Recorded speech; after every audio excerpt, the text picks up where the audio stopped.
Now, where were we? We were at an auction. And I need your all's help with this auction.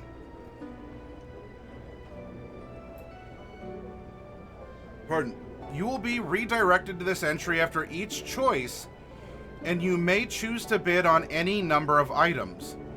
Please make each choice only once, and please note that each successful bid will lower your credit rating for other bids. If you're going to bid on something, then... Hey, GMV. All right.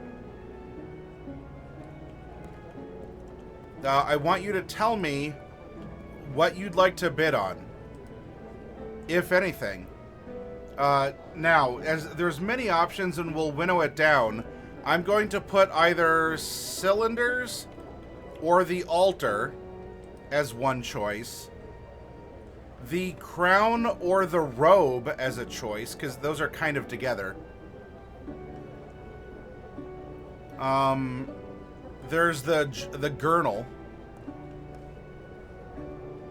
the idol, or no more bids, or like no bid. We skip to the resolution of things. All right, the poll is open. Bada bada bada bada boom! Get your votes in, everyone. Less than a minute remains. What is it you would like to bid on?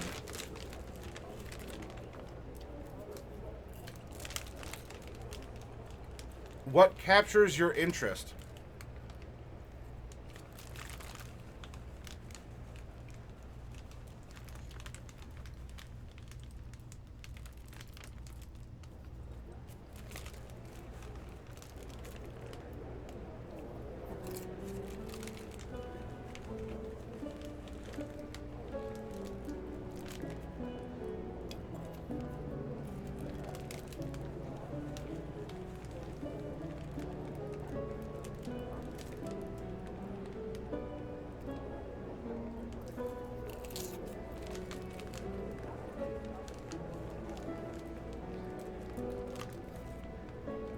All right.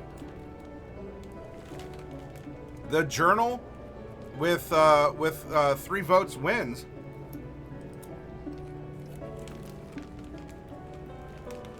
You feel that the information in the journal is essential to your interests, and you cannot help but make a bid.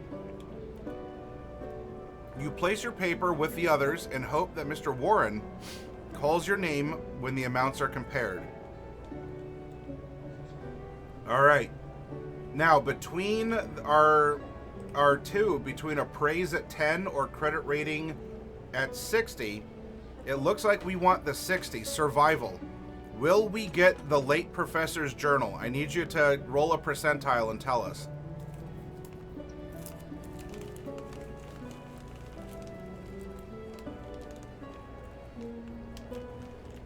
It lands on, you rolled a 101 on a D100. How, you broke reality. Now, I know this is Call of Cthulhu, but why are you actually manifesting that here, survival? All right. Well, you broke reality, so I'll count that as a success, but also, you got extremely lucky. Survival, roll 1d10, and I will grant that many points to our luck.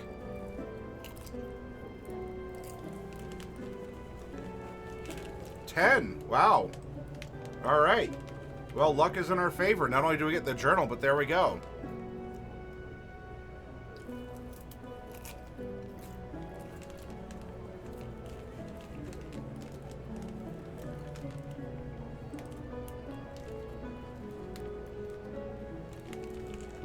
You feel that the knowledge in these pages could very well prove essential to you, so you offer a price that is more than fair.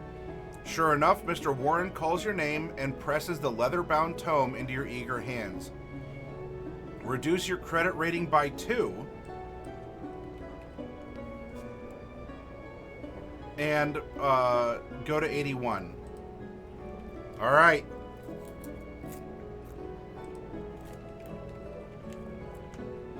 I'm opening up another poll.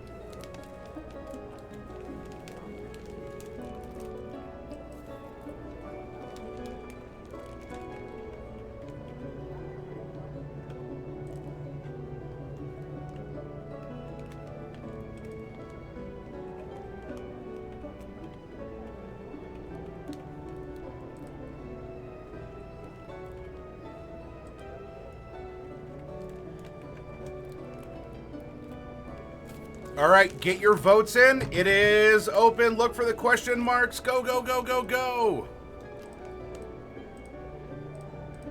What is the next thing, if anything, we are going to try and acquire at this auction?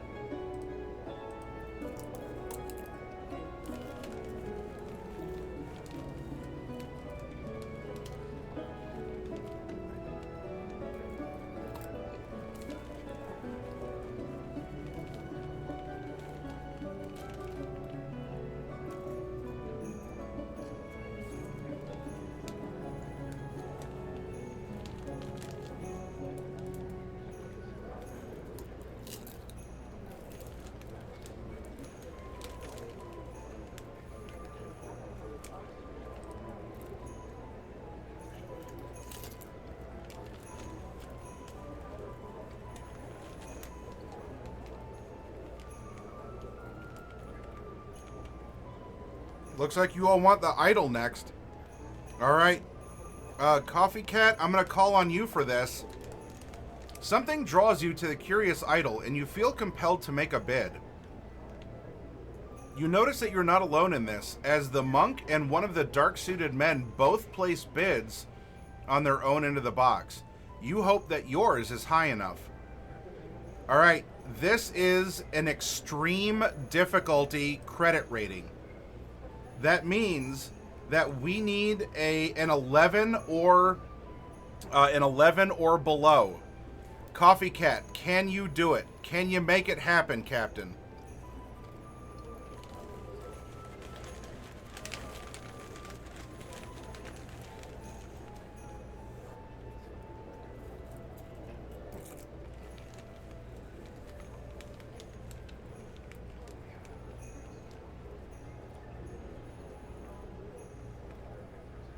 Coffee, are you there? Exclamation point 1D100.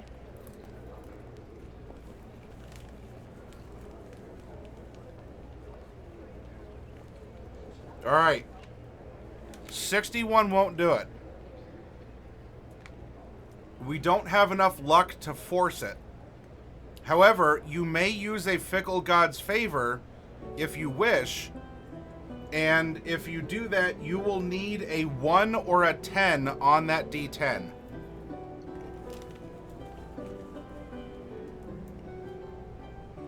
All right. Roll the D10. 21 isn't going to do it.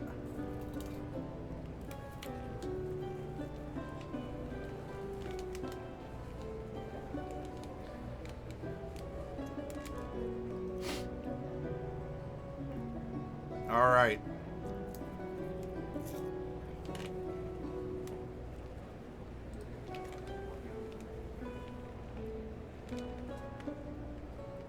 Though you put a sizable bid in for the idol, a truly outrageous sum is called, easily twice what you offered. Mr. Warren squints hard at the paper before calling out the staggering price and an unfamiliar sounding name, Banyu. Confused whispers break out as the orange-robed monk collects the statue with a look of excitement on his face.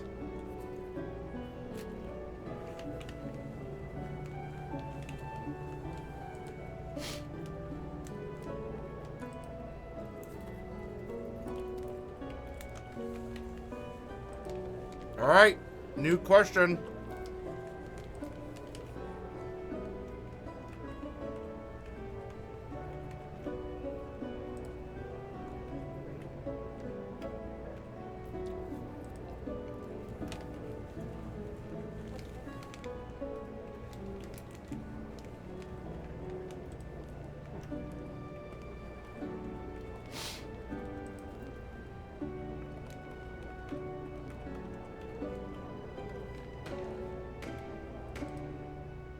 All right, the poll is up. Go vote in the poll. Go vote in the poll.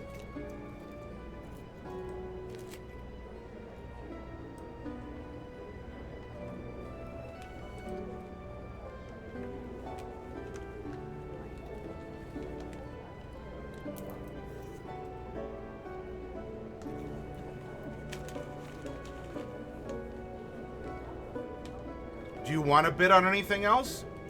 Are we finished bidding? What do?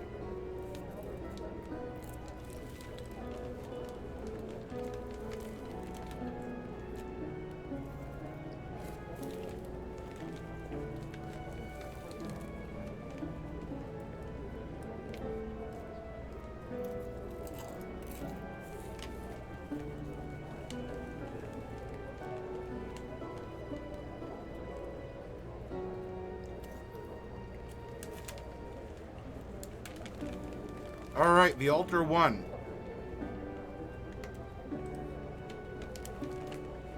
You decide on a fair bid for the gemstone-studded altar and submit your offer. Not long after, Mr. Warren empties the ballot box and begins sifting through the entries for the highest bid. Alright, Jacance. We need a hard credit rating roll, which is 29 or below. Go ahead and roll it, Jacance. We need 29 or below.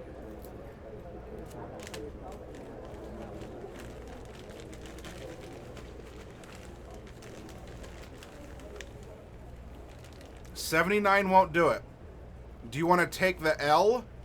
We don't have enough luck. Do we? I don't know. You'd use up all your luck, really. Or do you want to use a Fickle God's Favor? There are 5 remaining.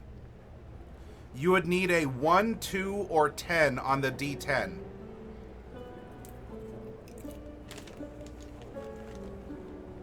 All right.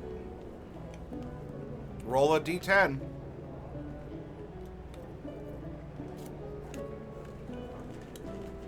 $49 is not going to do it.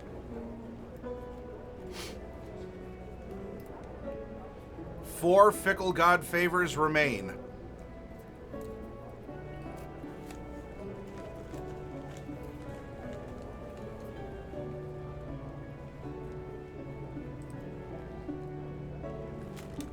Mr. Warren takes his time mulling over the names and figures before calling the name of a Dexter James. One of the dark-suited men from earlier comes forward to claim the altar.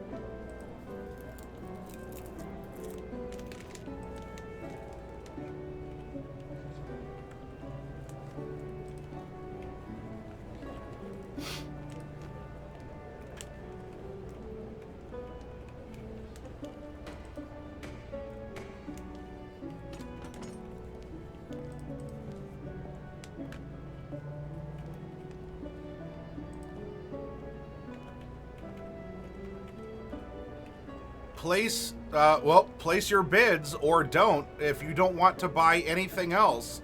The poll is open. Hey, you, go and vote. Do it now. It just takes half a second. Get your votes in, chat. There's 15 of you watching, and I appreciate each and every one of you for doing that. Where do you want this adventure to go? Put your vote in.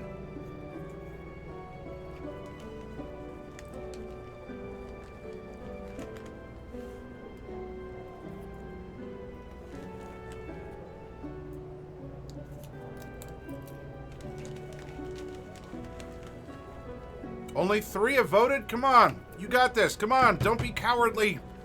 Take a stand. Let your voice be heard. What are we going to vote on next? Someone break the tie, if nothing else, please.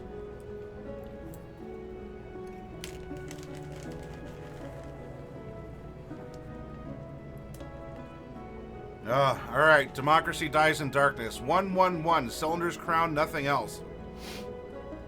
I'm going to roll a D12. 1 through 4, cylinder.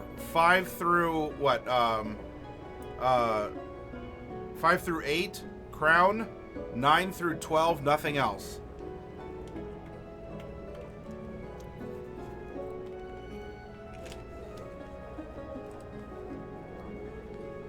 Lands on a 7. The crown is next.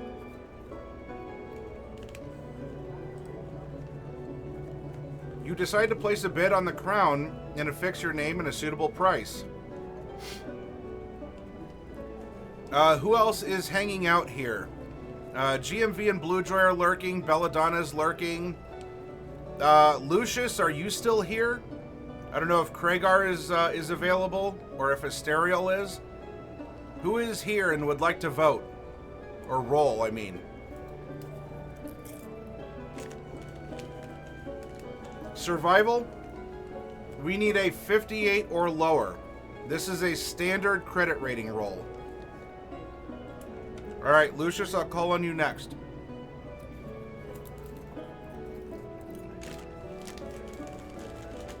Alright. 66 won't do it. Do you want to spend... what do we need? Do you want to spend 8 luck to auto pass, take the L and lose the crown? Or do you want to spend one of our 4 remaining Fickle God favors? And with a 66, you would need a 1, 2, 3, 4, 5, or 10.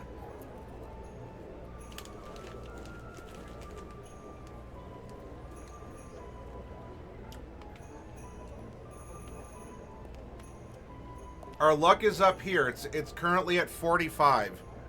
Is a bronze crown, is the juice of the bronze crown worth the squeeze?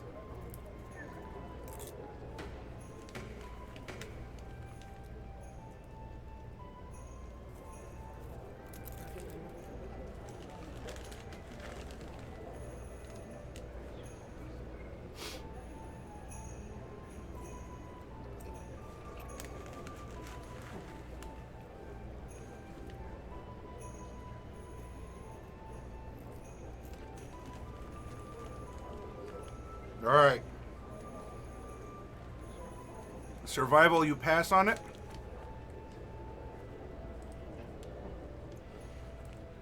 You underbid on the item, thinking you would be able to score a good deal. Another bidder offered a fairer price and they walk away with the Indian crown.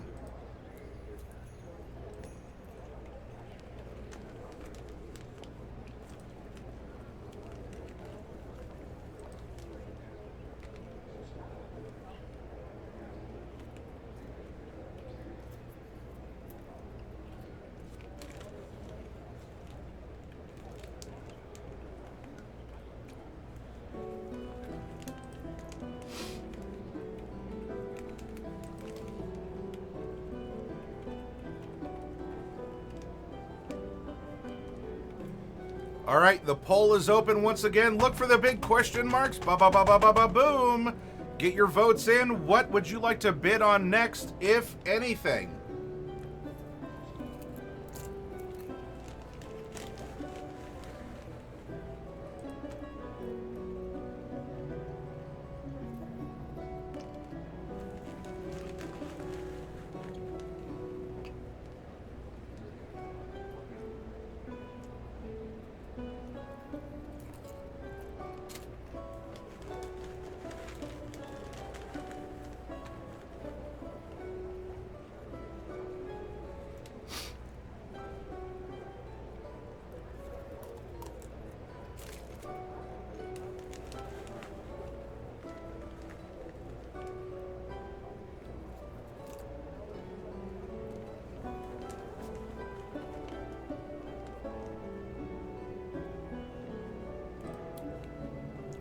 Cylinders, unanimous vote.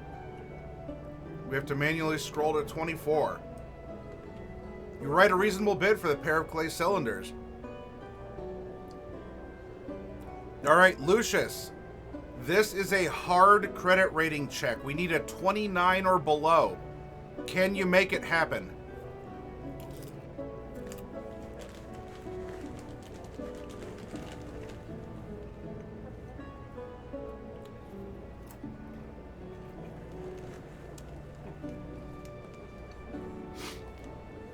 You need the number 1 in there. 1D100.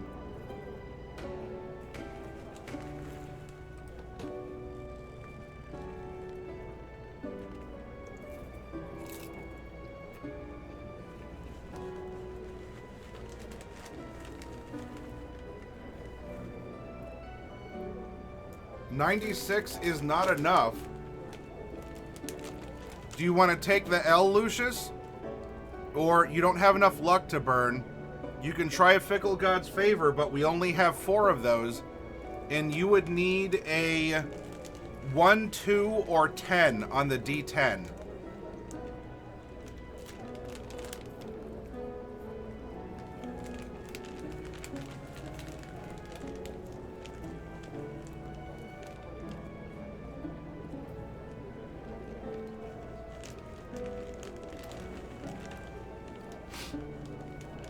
What'll it be, Lucius? You're the roller.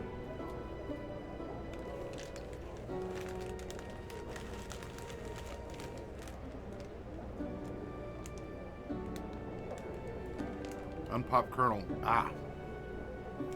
Alright. Skip on the cylinders.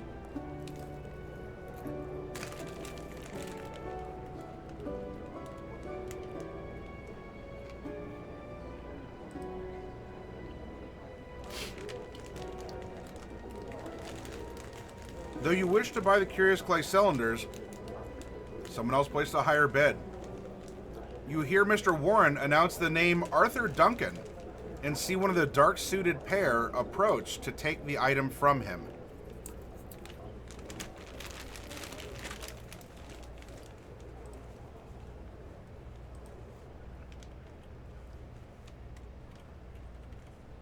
All right, it's poll time.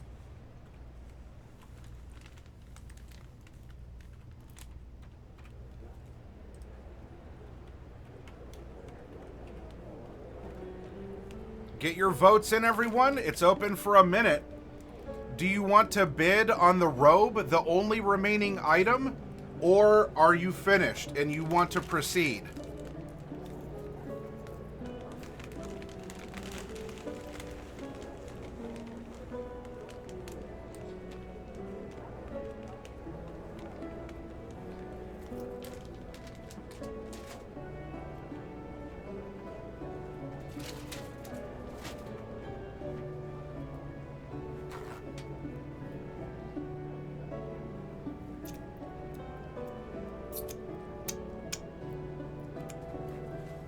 That was good popcorn. I ate most of the bag. I probably shouldn't have, but I did.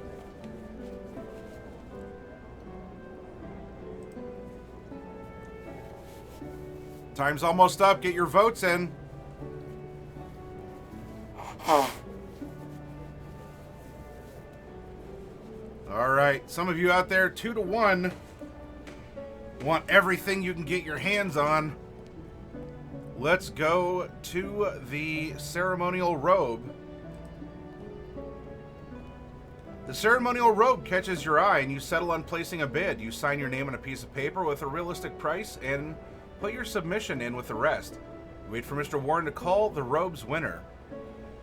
Coffee Cat, are you still lurking? If so, this is a normal credit rating roll and we need a 58 or below.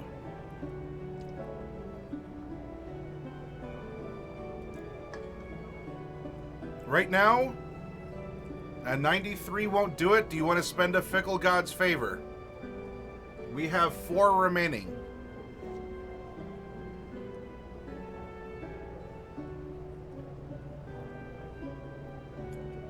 All right. Well, you broke reality by getting an 11 on a 10-sided die. I presume that means that you want the item, and so you will make it a number that you need it to be, as you are in control of reality for breaking reality. So it seems like we're in possession of a robe and a journal.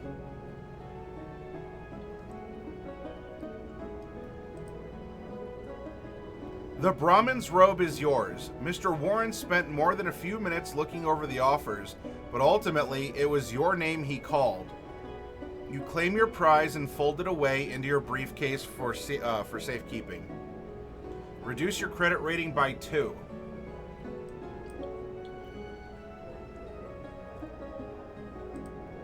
Alright, there's nothing else to bid on. If you're unable or do not wish to bid on anything further, go to 16. Your business here is completed.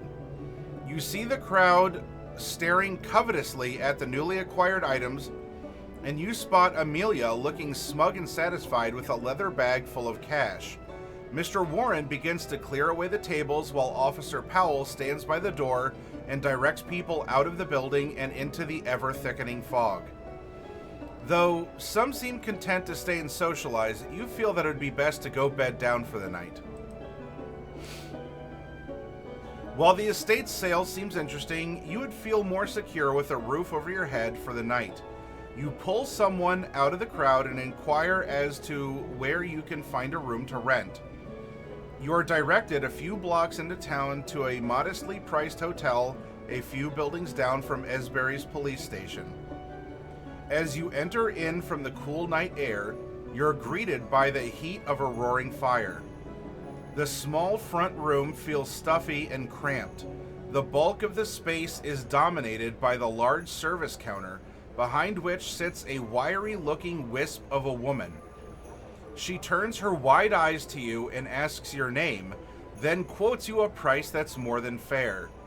With the transaction complete, you haul your thin briefcase up the stairs, unpack it, and settle into your room for the night.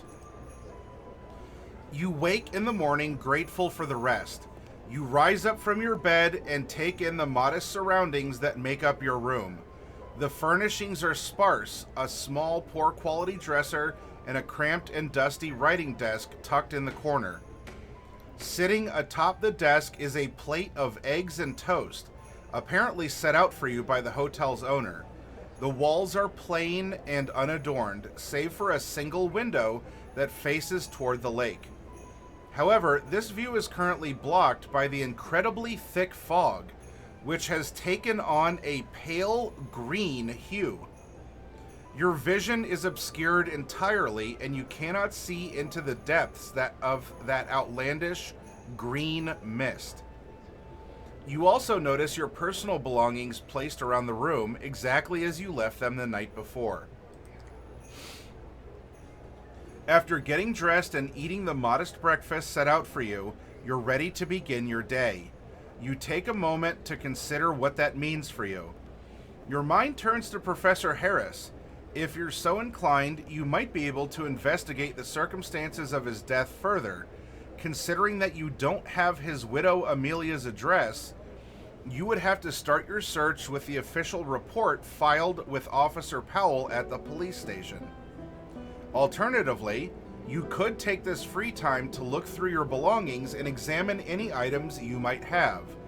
The hotel owner has been in your room, so a check of your things might be in order, or perhaps you have some other reason to look over your possessions. Finally, if you feel that your business in Esbury is concluded, you could always try to find Lance Sanford at the ferry. All right, a question for you, chat. With English. With a new poll, what do we do next? Do we go to the police station? Do we look over our items? Spell station correctly. Or do we go to the ferry? Get your votes in. Come on, do it. Takes half a second to do. Let your voice be heard. Shout it out. Let me hear what you would like to do. This is your adventure, everyone.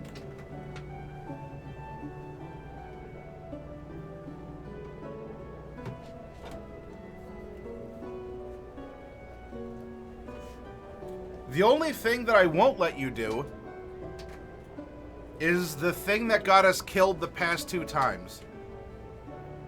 So if we encounter that, I will block that as a choice.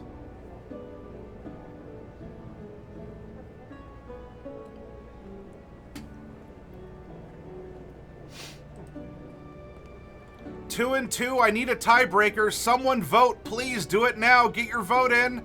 Where are we going? Where are we going? What are we doing? Please get your vote in.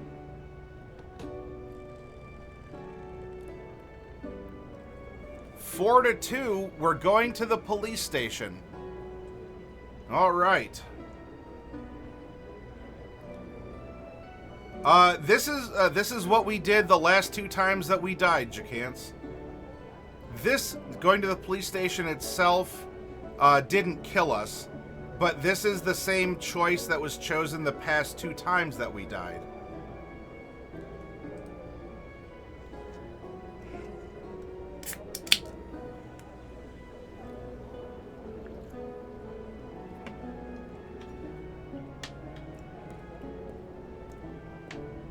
One moment here. I got a low battery notification.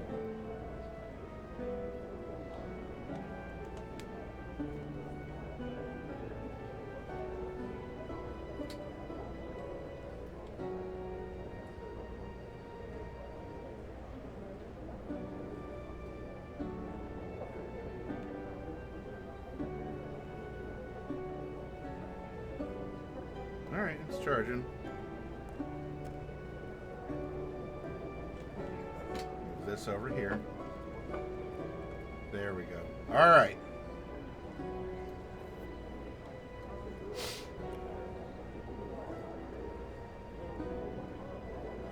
You step out into the greenish mist.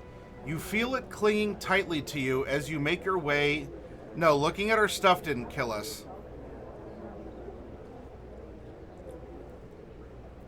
You feel it clinging tightly to you as you make your way to the short distance to the police station. Upon entering the small brick building, you are struck with a sense of claustrophobia. The walls here are uncomfortably close together and space is tight. Crammed into the tiny structure are a large desk, several filing cabinets, and a few chairs. A closet-sized holding cell with iron bars sits at the rear of the room. Behind the large desk is Officer Powell, smoking a cigar with his feet propped up on the table. Pardon. His coat is unbuttoned and his hat lies on top of a stack of papers, next to a battered old revolver. He opens one eye and frowns at you, sighing through his cigar as he straightens himself up to look presentable. If you're bothering me right now, I'm gonna assume this is important. You mentioned that you would like to see the police report for Professor William Harris's death, to which he replies with a snort. You have no business dealing with that, and even if you did, this is my jurisdiction. Shove off and leave me in peace. Welcome back, Belladonna. He doesn't seem cooperative, but perhaps you could convince him that you have some special circumstance that warrants you looking through his files. Belladonna, make a fast talk roll. That is a 5% chance.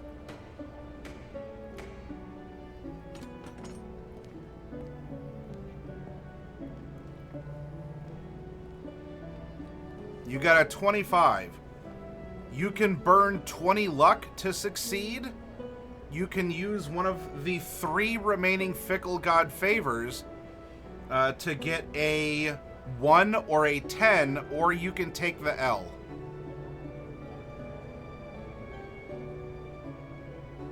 Oh, now that we're walking around in a misty town.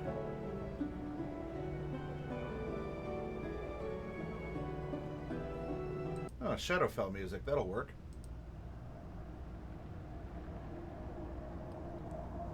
Using a favor? Alright. Well, roll it then. We have 2 remaining. Lands on a 10, making that an ought 5. And so that's what we needed for Fast Talk. Oh, actually, it was only a 10% chance. You needed I thought it was a 1 and a 5. I was looking at Charm. But you did it all the same, Wolf Queen Belladonna.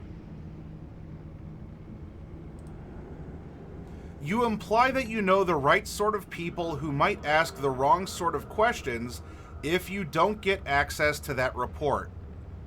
You aren't certain whether or not Officer Powell believes you, but you can tell it's more trouble than he's willing to risk. With a look of irritation, he thumbs through the stack of papers on his desk before handing you the file you asked for. According to the report, Professor Harris's death is officially a self-yeeting off this planet. His death occurred at his home address. He was up late one night in his study where he stuck a pew-pew into his nom-nom and painted the room red. His body was found the following afternoon by his wife, Amelia Harris. There was no note. The deceased had no prior criminal history, and the gun found at the scene hadn't been used in any reported crimes. Overall, the report is dry and minimalist. All requisite information is present, but only to the barest standards of diligence. Satisfied, you hand the file back to Powell, who grumbles and tucks it away before clearing his throat loudly and propping his feet back up. You feel that you have been given a cue to leave, and that Officer Powell will not likely be of much further help.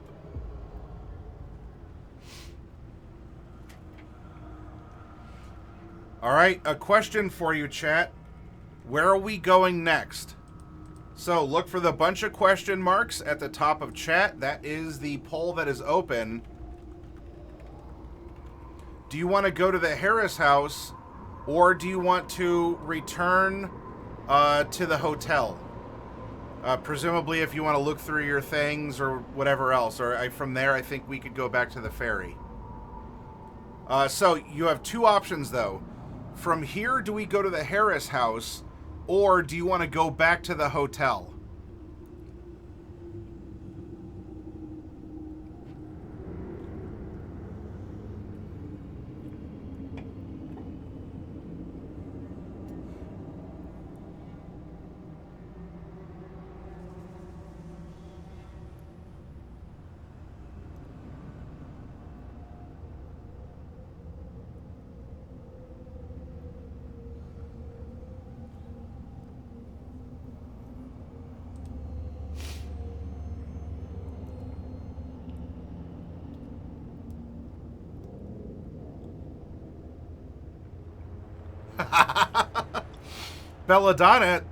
Belladonna's calling chat out. The mods are bullying chat. Seems like you all want to return to the hotel.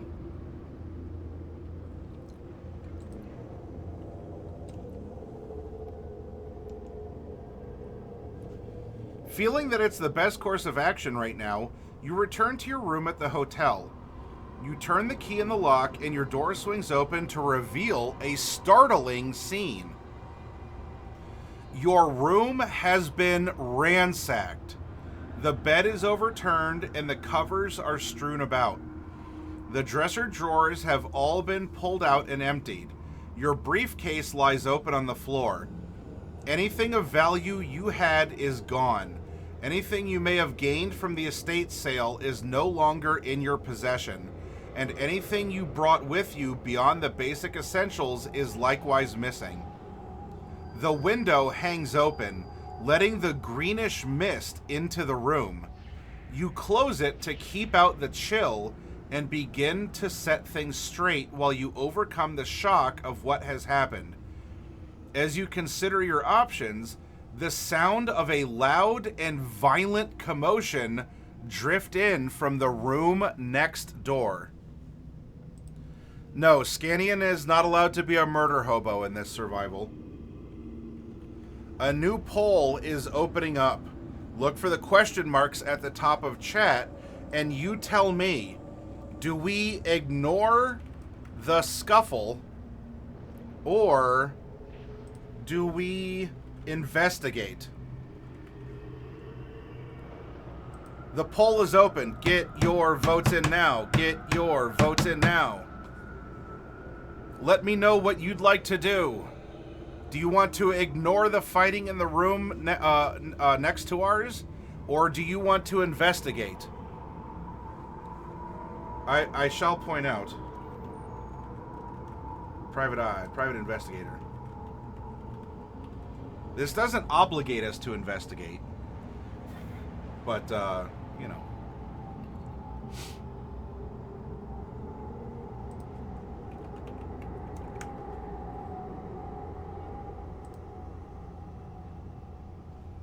Get your votes in. Oh, this is a motivating factor. For all of you who are watching, 6 of you It seems unanimous, 6-0 to investigate instead of ignore the scuffle. How bold of you, chat. How bold of you. There's not even one person who, if this gets us killed, will say, I told you so. Investigate, we go to 142. Fearing that someone might be in danger, or perhaps that this commotion is somehow related to the theft from your room, you rush to investigate. You find the adjacent room's door open, and inside you discover a large and familiar-looking man in a dark suit. He looms over the prone body of a beaten and bloodied Buddhist monk. The man in the suit has clearly worked him over.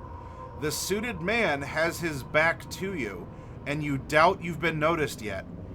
With a little luck, you might be able to get the drop on him and subdue him quickly. Alternatively, if you have come into possession of a firearm during your stay in Esbury, you could always resort to lethal force. We do not have a firearm. So, hi Mage, good evening. I've started from the very beginning, and I'm letting chat decide everything, Craigar. The only choice I will forbid is the choice that got us killed the last 2 times.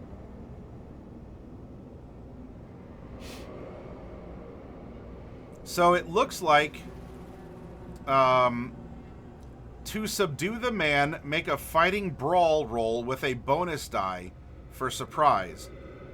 If you succeed, go to 97. If you fail, take 1d3 damage. If you survive this, go to 129. However, if this reduces you to 0 hit points, the man beats you to death. Your visit to Esbury is over. The end. Alright, well, we have 9 hit points, so it doesn't look like this is going to be our death yet, but we might be on our way. Mage, fighting brawl, we have a 25% chance. Would you please roll it?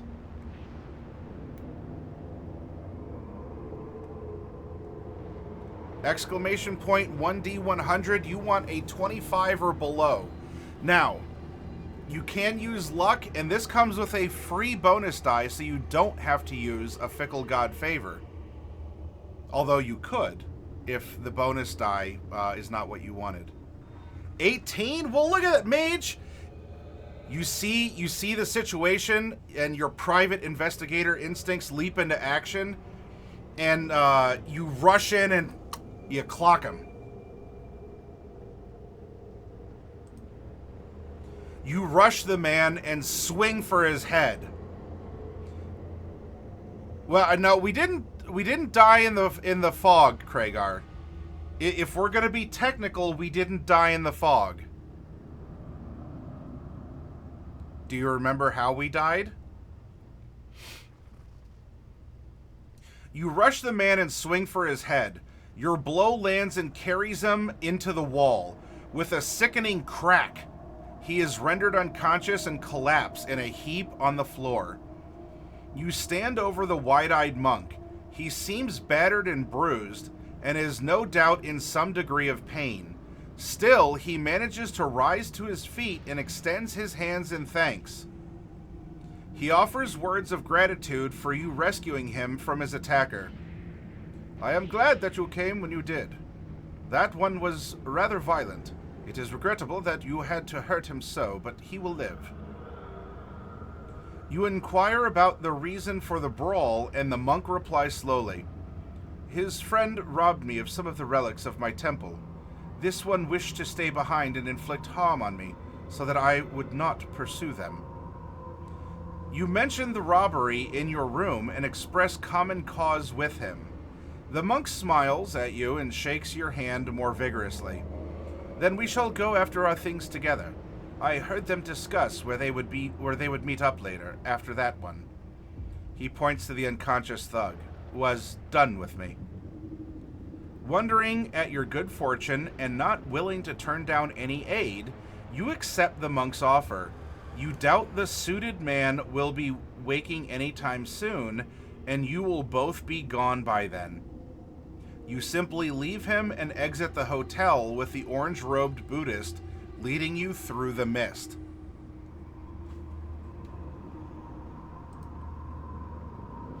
Banyu, the Buddhist monk, chats casually with you as you walk through the fog. You both note that the light is beginning to dim through the mist, and this becomes the topic of conversation for a few minutes. It will be even harder to see soon.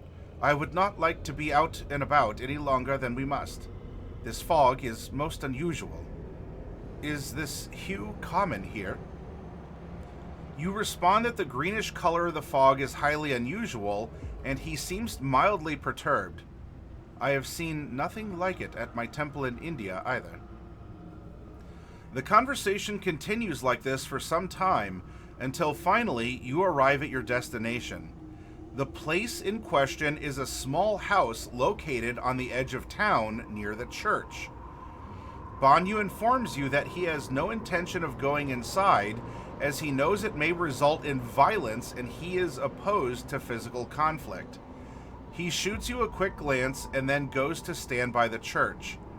You try the door and find it unlocked. You have no doubt that the men inside will be armed, so you slip in quietly, hoping to avoid notice. Make a stealth roll.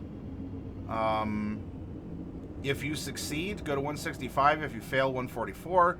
Note down, meet Banyu, entry 215 on your investigator sheet.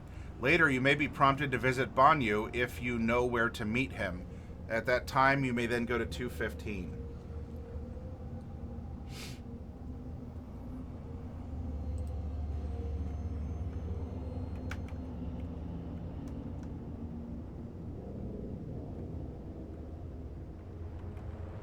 Alright, Banyu 215 is on our character sheet. And we need a stealth roll. Kragar. Our stealth skill is 20%. Can you do it, Kragar? Or are you going to blunder everything and perhaps get us killed? No pressure. But we're going to literally hate you forever and cancel you on Twitter if you fail.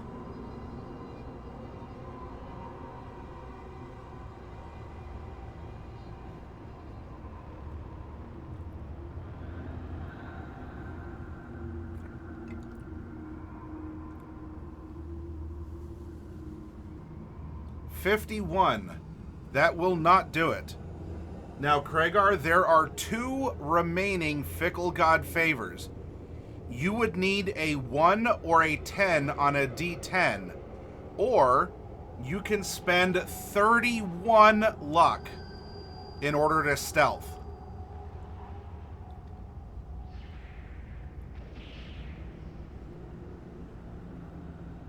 We're not dead yet, that's true. But I'm already going to my secret chat groups, and I'm telling them to get ready to brigade you, and to ostracize you from humanity as just cause for an internet slight. Hi, heretic. All right, I'll take the D10 roll as using that. We have 1 Fickle God favor remaining. I don't know if there's any more available. You all are welcome to try and redeem the channel points for it, but they might be used up. But a 21 or a 51 to a 31 is not going to do it. You open the door, but it catches a draft, slamming against the wall as you attempt to slip inside. The door rattles on its hinges, and you hear the sound of footsteps pounding across the floor in another room. Your attempts to conceal yourself prove too slow as a pair of men burst into the living room and lock their attention on you. They rush forward, and the larger of the two tries to tackle you. Make a dodge roll. All right, our dodge is at 45. Heretic Trance is lurking. Mage, you've only rolled once, and you're hanging out for a little bit, at least before you might have to go again. Make another dice roll. We need a 45 or below to dodge out of the way.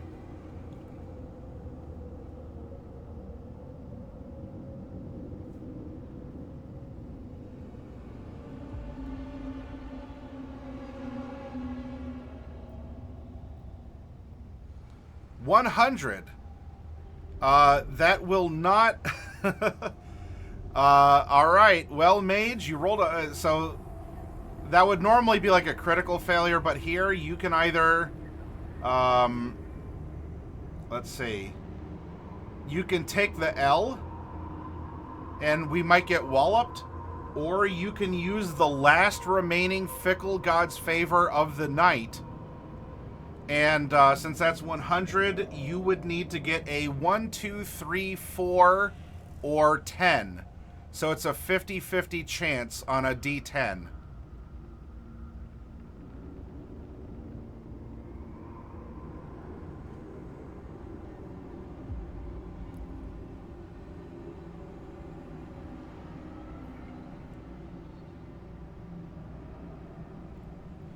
All right, using that last favor.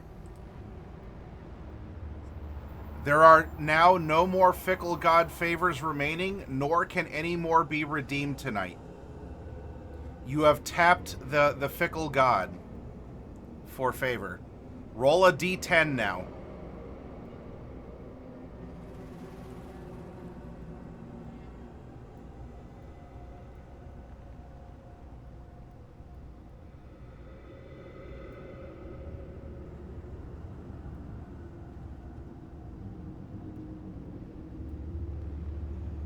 Ah, there you go. So that turns a 100 into, well, I guess a 0, technically.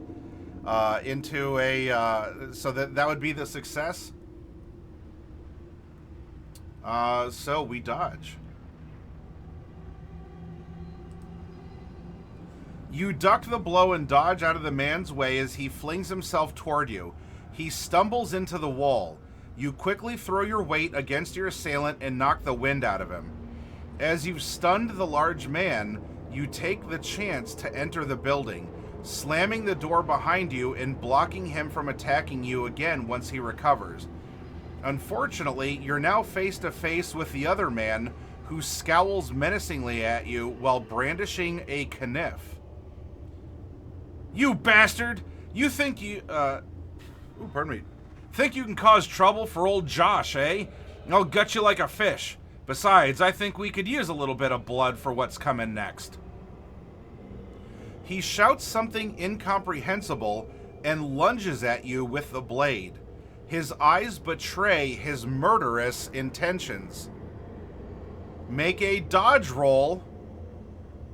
Belladonna, we need a 45 or lower, and there's no more Fickle Gods. You have luck or your own dice rolling ability. 25 is below 45. You wait for Joshua to strike, timing your reaction just right. He drives forward with the point of the blade, and you roll to one side. The force of his lunge carries his blow through, and he embeds the knife in the wall behind you, cursing as he does so. He lets go of the blade's handle and turns to face you, balling up his fists and adopting a readied stance. He takes a few experimental swings at you, which you handedly dodge. Still, you cannot simply keep avoiding him. You'll have to subdue him if you want to make it out of here, and judging by the banging on the front door, you'll have to do so quickly. Make a fighting brawl roll. If you succeed, blah, blah, blah. Now, we do have 9 points, so this is probably not the end, but this is a chance to get hurt. Jacance, you have a 25% chance for this. We need a 25 or lower.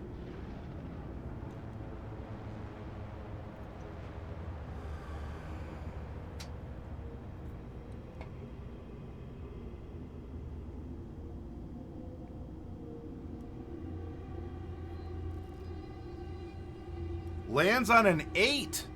An 8 is below 25. As before, you sense Joshua's frustration and realize that patience is the better course of action. You wait for him to swing. He throws his full weight behind the blow, and you easily move aside and shove him forward, using his momentum against him. You send him crashing into the wall. He drops to the floor, thoroughly dazed by the force of the impact. You hurry to the front door and barricade it with a chair, buying you time to move about the house freely. Glancing about, you see a small living room and kitchen and 2 doors at opposite ends of the common area. The door on your left is wide open, and you can see a set of stairs leading down. The door on your right is closed. You assume it leads to the bedroom. Let me find my my clock timing music here.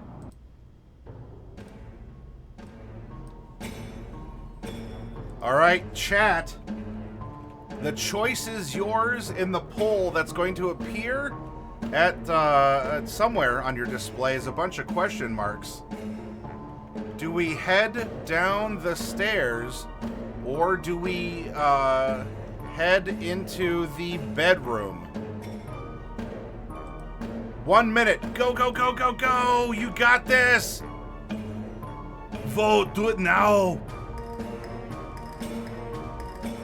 What's going to happen? Get your votes in.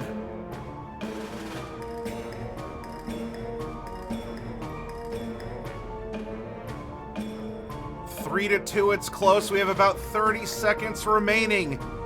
Get your votes in. 17 of you are watching. Only 6 of you have voted. Come on. Vote. Where are we going? Down the stairs, or are we going to head into the bedroom? 4 and 4. Someone break the tie. Come on, come on, come on, come on, come on. Vote. Do it.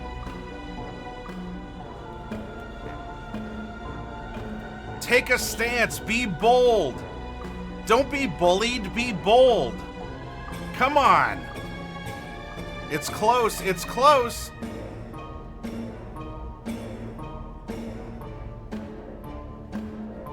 Five to 4. Head into the bedroom.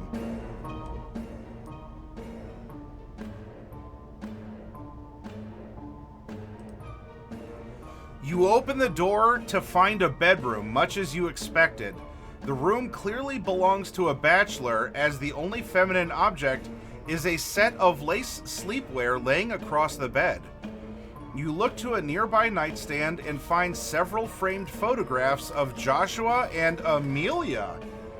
So you assume the clothes are hers. Peeking out of the drawer in the nightstand is an open box of bullets, as well as several bottles of bootleg whiskey. You scan the rest of the room. The only other object of note is a dresser. Pardon. You search it and find it to be full of men's clothing, the sort that Joshua would wear. However, as you're rifling through his things, you find an envelope. Turning it over, you see it's unsealed, and judging by the crumpled state of it, the letter inside has been read several times. You pull out the letter and begin reading. It appears to be a correspondence between Joshua and a Dr. Weber, based out of Arkham. Weber is apparently a psychotherapist that Joshua sees on a monthly basis. According to the letter, the past few months have been quite difficult for Joshua. In addition to his criminal activities and his relationship with Amelia, he has been troubled by strange dreams, which Dr. Weber labeled as obsessive delusions. Joshua has a fixation with a particular dream of a beautiful city in a far-off land. He describes the city as made of marble and says that sometimes he wakes up crying because he has to leave it behind in his dreams. He also reports seeing a frightening lizard thing in the water off the shore of this strange city. Sometimes in the night, it whispers that it knows the way to the city. Though the lizard thing scares him, he listens to the whispers. Joshua professes a deep desire to go to the city, though he doesn't know where it is or even if it's real.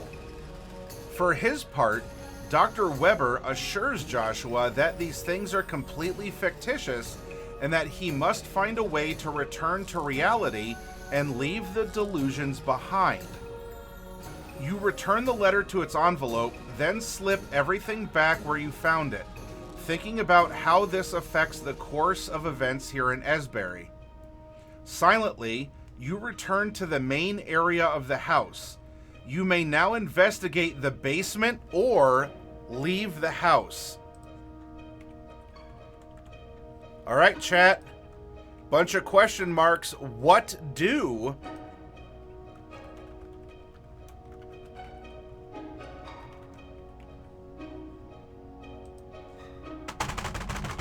Hey, Awkward Mancer, good to see you. Where are we going next? Vote now in chat. It's only open for a minute, now less than a minute. Do you want to investigate the basement or do you want to leave the house? Now, mind you, we haven't killed or knocked unconscious either of our assailants.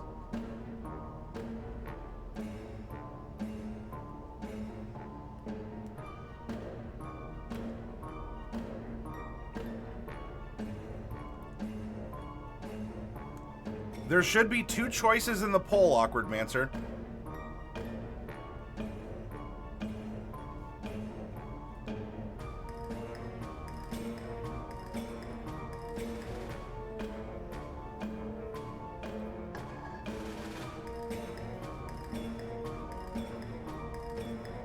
You only see one. I don't know, that must be a Twitch issue.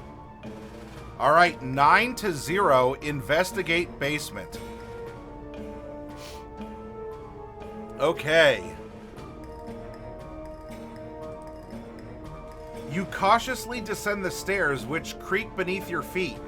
When you reach the bottom, you find yourself in a dank and dusty basement, illuminated by a single dim and flickering bulb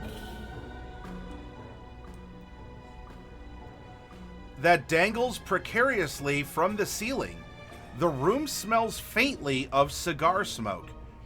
You notice an old table across from you, on which sits a strange collection of items.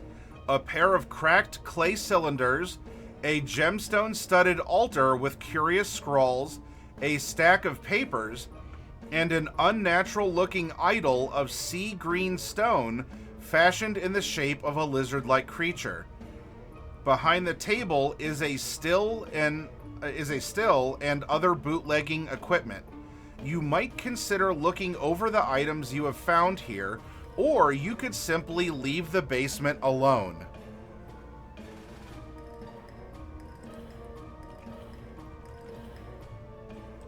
All right, look for the beacon of question marks.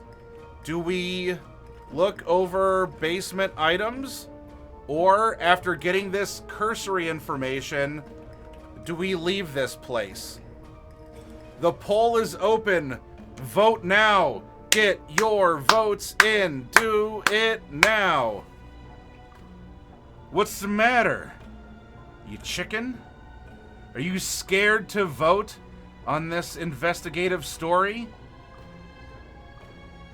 I believe in you, chat. In fact, I believe in you so much, I will pet the chat. There you go. Let that bolster you. Get your votes in, everyone.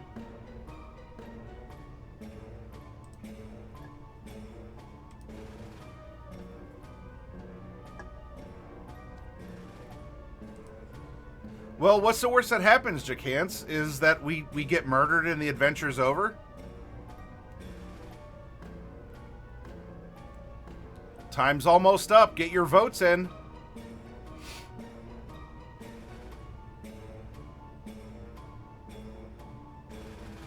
All right, look over basement items.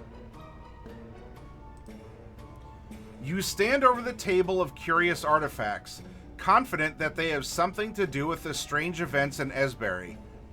You decide it's best to look them over and glean what information you can from them. You begin by leafing through the stack of notes. You realize they contain some of the same characters that are written on some of the ancient items. You may be able to use these notes to assist in any translation attempts you wish to make.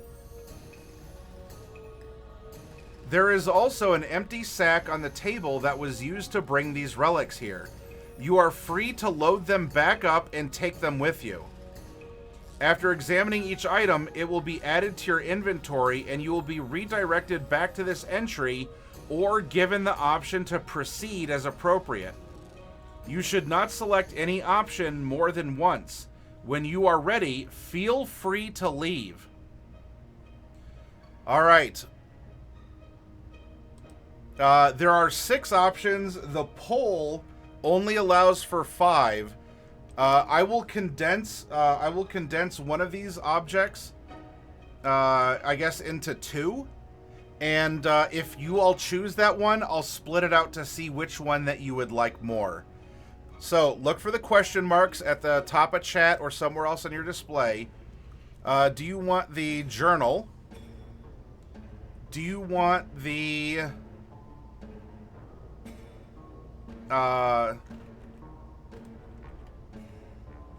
cylinders / altar? Do you want the idol?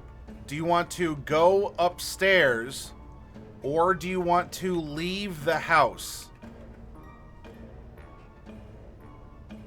The poll is open. Get your votes in now. Bada bada bada bada boom! You have a minute to vote. Do you want to investigate the journal? The cylinders or altar? If that wins, I'll split that out. Do you want to investigate the idol? Go back upstairs? Or do you just want to leave the house? We Gucci, we good.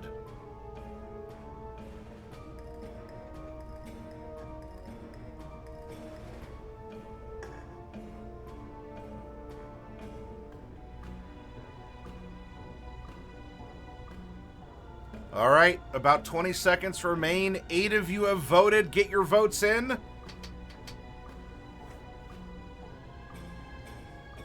The worst that happens is we die a horrible death that could have been prevented by common sense. That's all. I promise.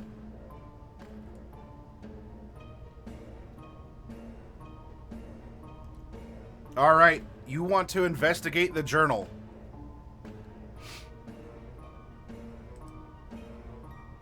Looking through the book, you become deeply engrossed and spend the next few hours in study. The time spent yields valuable information. I guess we did knock him out for spending hours. Professor Harris made several trips to India starting about 12 years ago. During these visits, he went to multiple sites to make observations and recover artifacts. His longest and most profitable trip appears to have been 10 years ago during an excursion to Sarnath, India, where he writes about recovering, quote-unquote, several items from an active Buddhist shrine. Apparently, Professor Harris had some regrets about this theft, but he couldn't resist having the artifacts for his personal collection. The descriptions of the items he came across in Sarnath match some of the items at the estate sale last night. The clay cylinders, the gemstone-encrusted altar, and the lizard-like idol are all described in detail in the entries related to his trip to Sarnath. These same items then appear throughout the rest of his journal.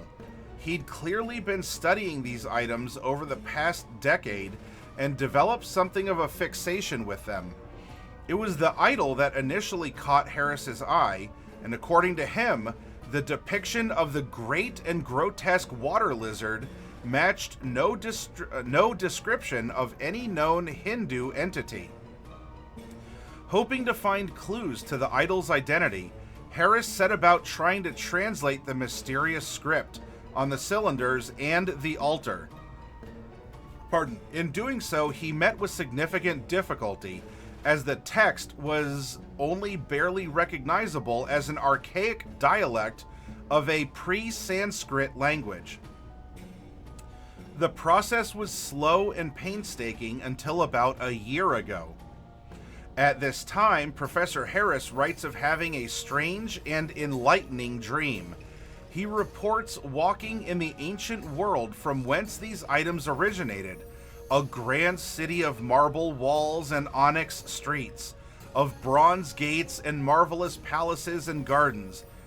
He writes of visiting the 17 tower temples of this ancient city and meeting the bearded gods who dwelled there, sat upon their ivory thrones. Harris calls the strange place Sarnath, despite the sheer impossibility of this. He claims that among the temples he learned the secrets of the ancient writing. His next entry goes on to describe the odd clay cylinders as the brick cylinders of Katatheron, though he hadn't yet identified the other objects. The next few pages have been torn from the journal. The entries resume with more mundane matters, though there are still references to the artifacts from time to time. The more recent entries in the journal speak of Harris's daily studies and living with Amelia. It's clear that he cares about her deeply from the way he writes about her, but he laments that his studies keep him from spending the time with her that he would like. Instead, he lavished her with gifts and money, which she was all too happy to accept. He notes that Amelia had never been happier despite the distance between them. The last entry to catch your eye is dated a little over a week ago. Apparently, the pages torn from his journal went missing only recently. Professor Harris expresses deep concern at this, and there were no signs of forced entry to his study, and only he and Amelia had access to it, though he was sure he hadn't removed them from the journal himself. You finish your reading by glossing over the last week of the professor's life, which is rather uneventful and peaceful beyond his continued obsession with the artifacts and his occasional worries about Amelia.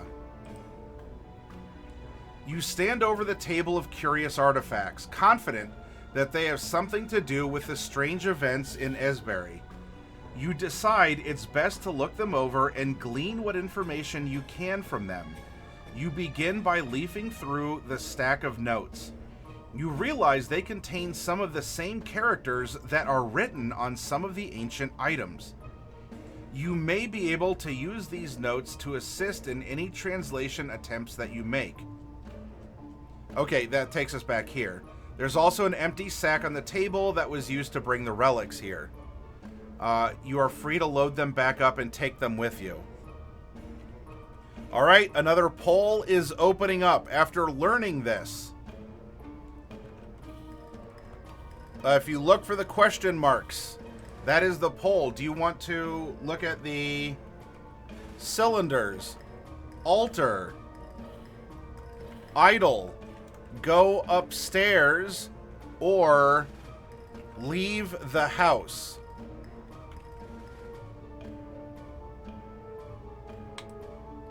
There you go. Vote, vote, vote, vote, vote. Get your opinions in. Bada bada bada boom.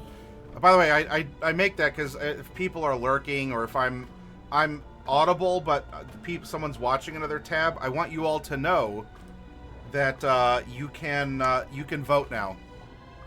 Get your vote out there. Come on, come on.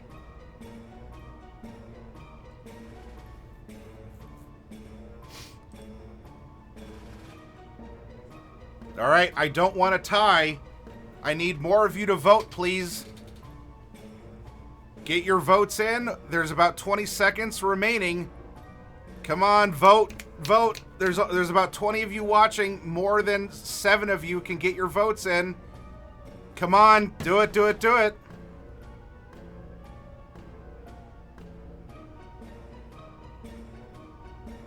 All right, 4-3-2 is cylinders.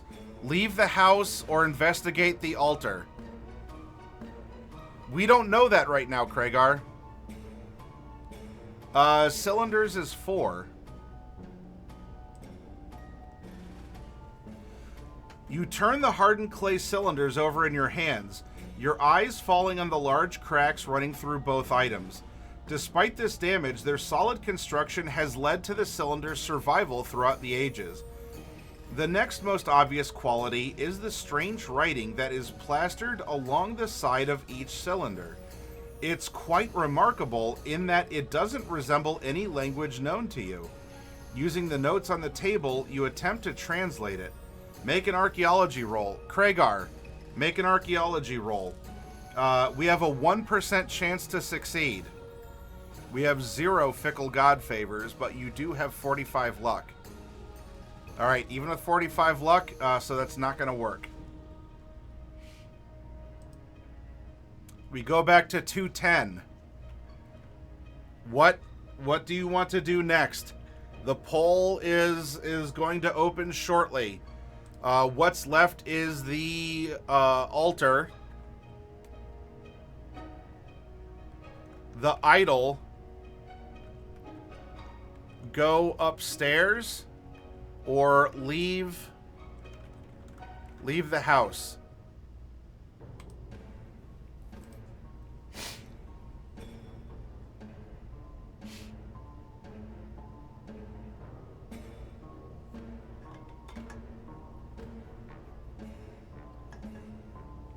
Belladonna is making a petition that we got to get out of here. That's up to you all. One brain cell is talking to the others. Do other brain cells agree? Get your votes in. Do you want to examine the altar, examine the idol, go upstairs, or just leave the house?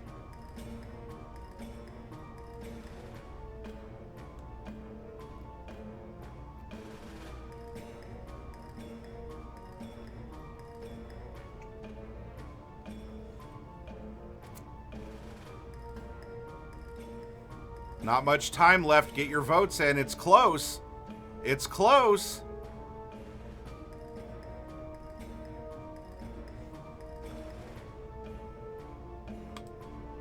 All right. Now, this is going to be in chat. Do you want to pack up the items or leave the items? I don't know if there's... It just says that we can. I have 0 clue if it'll make a difference. I want yeses or nos in chat. Or like pack up. Just give me chat activity up here. Do you want to take them or no? Yes or no, or you could say pack them or whatever. Hey, Gallagher, good to see ya.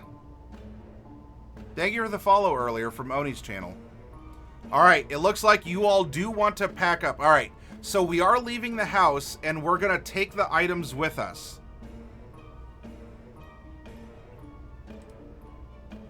You decide that you've seen enough of Joshua's house and that you have no reason to linger here.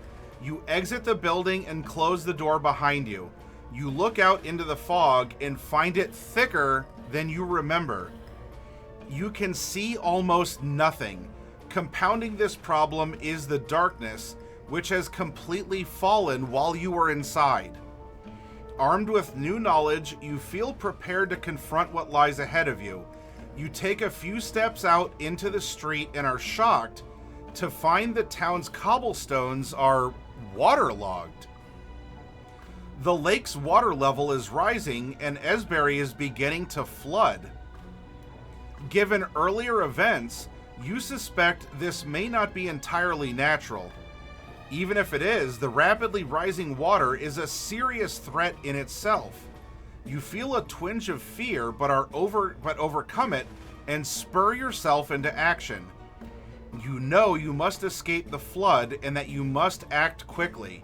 If you know where to meet with Banyu, now is the time that you may choose to do so. So, a poll is going to open up. We can search for higher ground. We can try to outrun the rising tide. Or we can consult, instead of Austin 316, we can consult Banyu Banyu 215. Get your votes in. Do you want to get the monk? Do you want to just find higher ground? Or do you want to try and just escape the rising tide? Get your votes in. Get your votes in. What are we doing? It looks like the majority of you are being rather pious, and you're consulting Banyu 215.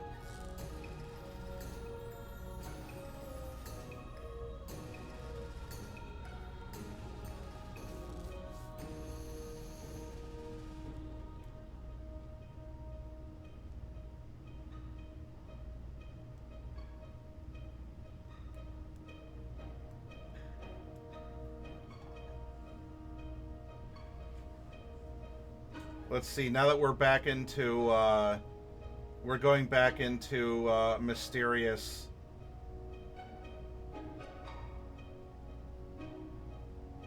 circumstances. It's nighttime. Let's see.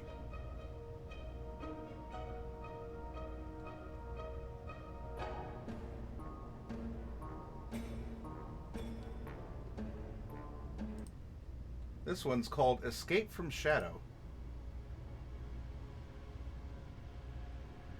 Alright, it's unanimous. 9 of you want to go and retrieve our Buddhist monk friend.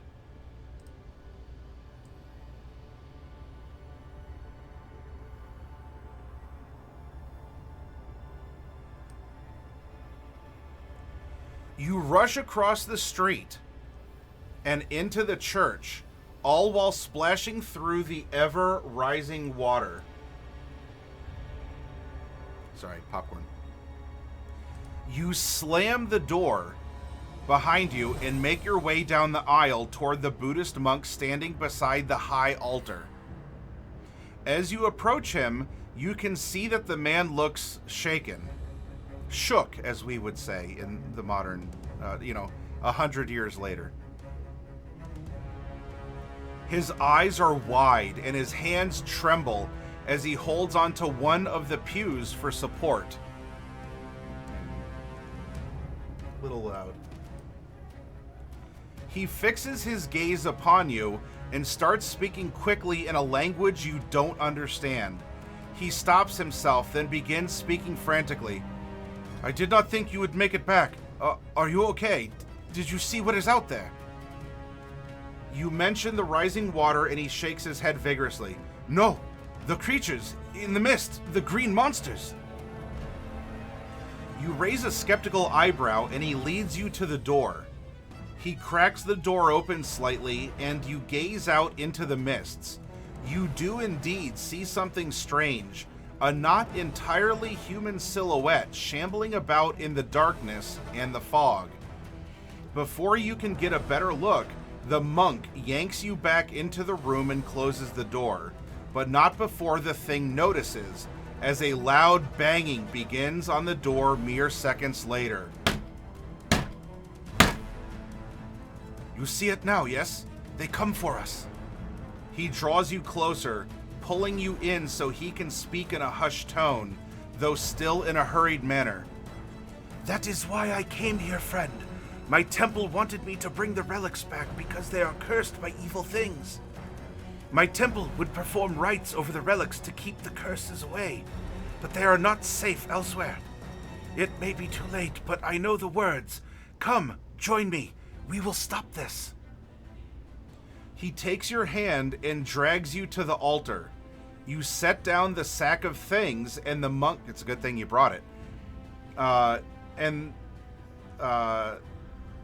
You set down the sack of things, and the monk closes his eyes and begins to speak in a strange tongue.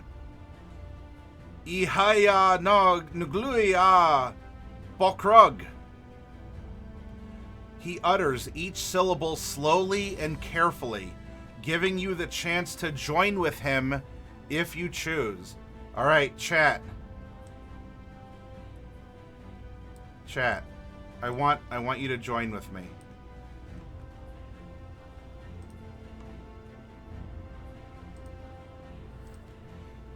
Ihayar, Nog, nglui, Bokrug. Lend me your energy, chat. I want you to say, come on, just copy and paste. Let's have fun and roleplay and pretend, okay? Come on, chat. I believe in you. I believe in your ability to have fun. Yes! Lend me your power. That's not the right one, Awkward Mancer. You've damned us all. Iaha, Nog, nglui, Bokrug.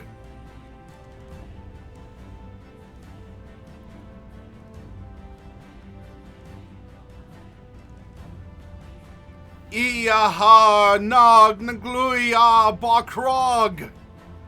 Yes, chat, your energy, it's powerful. Oh no, Kragar is messing it up and is probably gonna summon an army of the damned. Kragar, you're gonna kill us all.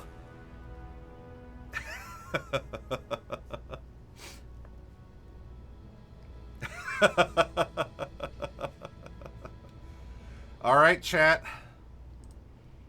If you have the strange idol, which we do because you all chose to take it, let's see what happens. You stare at Banyu as he completes his chant, and it's as if a great weight has fallen from his shoulders. Actually, hang on. Before we do this, I have to take a quick break. I will be right back. And then we're on a cliffhanger. I'm sorry. I promise we'll come back. But I gotta take a break.